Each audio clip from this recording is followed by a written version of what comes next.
Friends, 20শে ফেব্রুয়ারি থেকে মেয়েদের অ্যাকাউন্টে ঢুকবে 8,000 টাকা এবং যারা উচ্চ শিক্ষা লাভ করতে চান সেই সমস্ত লো ইনকাম গ্রুপ ছেলেদের অ্যাকাউন্টে ঢুকবে এক 1,000 থেকে 2,500 টাকা। এমনই সব চমকপ্রদ স্কিম ঘোষিত হলো ঠিক বিধানসভা ভোটের আগে। আজকের এই ভিডিওতে আমি আপনাদেরকে ডিটেলসে বলবো কোন রাজ্যের মুখ্যমন্ত্রী এই সমস্ত স্কিম ঘোষণা করেছে, যেখানে কিন্তু মহিলারা 37 লক্ষ মহিলা 8,000 টাকা করে অ্যাকাউন্টে পাবে এবং যারা উচ্চশিক্ষা লাভ করতে চায় ছেলেরা পাবে 1,000 থেকে 2,500 টাকা পর্যন্ত স্টাইফেন্ড। আজকে কিন্তু এই ভিডিওতে ডিটেলসে বলবো। দেখো, এখন কিন্তু একটা ট্রেন্ড হয়ে গেছে যে বিধানসভা ভোটের আগে বিভিন্ন রাজ্যের মুখ্যমন্ত্রীরা একটা বড় অ্যামাউন্টের টাকা কিন্তু ভোটারদের অ্যাকাউন্টে দিয়ে দিচ্ছে বিভিন্ন স্কিমের নামে। যেমন রিসেন্টলি তোমরা দেখেছো বিহারে ইলেকশন হয়েছে, সেখানে কিন্তু মহিলারা 10,000 টাকা করে অ্যাকাউন্টে পেয়েছে এবং পরবর্তীকালে আরও অ্যাসিস্ট্যান্স গভর্নমেন্টের কাছ থেকে পাবে বিজনেস পারপাস, সেটাও কিন্তু ঘোষণা করা হয়েছে। ঠিক এমনই একটি চমকপ্রদ স্কিম নিয়ে এসছে আমাদের আসাম গভর্নমেন্ট। ওখানকার মুখ্যমন্ত্রী হেমন্ত বিশ্ব শর্মা তিনি ঘোষণা করেছেন যে আগামী 20শে ফেব্রুয়ারি থেকে মেয়েদের অ্যাকাউন্টে ঢুকবে 1,250 করে 4 মাস টাকা ঢুকবে। 1,250 করে 4 মাস পাবে, অর্থাৎ 1,250 ইন্টু 4 মানে 5,000 টাকা।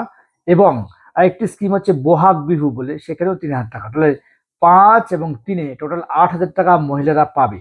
এবং আরেকটি যেটা স্কিম করা হয়েছে বাবা আসনি স্কিম, ফ্রম February 1 থেকে যারা কিনা উচ্চশিক্ষা করতে চায় কিন্তু আর্থিক অবস্থা পরিবারের ভালো না, এরকম ধরনের মেল স্টুডেন্টরা, পুরুষ ছেলেরা, তারা কিন্তু অ্যাকাউন্টে পাবে 1,000 থেকে 2,500 টাকা স্টাইফেন্ড। এটা হচ্ছে কিন্তু বাবা আসনি স্কিম। এই নিয়ে কিন্তু এখানকার রাজনীতি সরগরম। এখানকার যারা বিরোধী পার্টি রয়েছে তারা বলতে থাকে যে যেহেতু মার্চ এপ্রিল মাসে এখানকার বিধানসভা ভোট, সেই জন্য এই টাকাটা খরচ করা হচ্ছে সিরিফ সিরিফ ভোট কেনার জন্য, যেমন করে বিহারে খরচা করা হয়েছিল।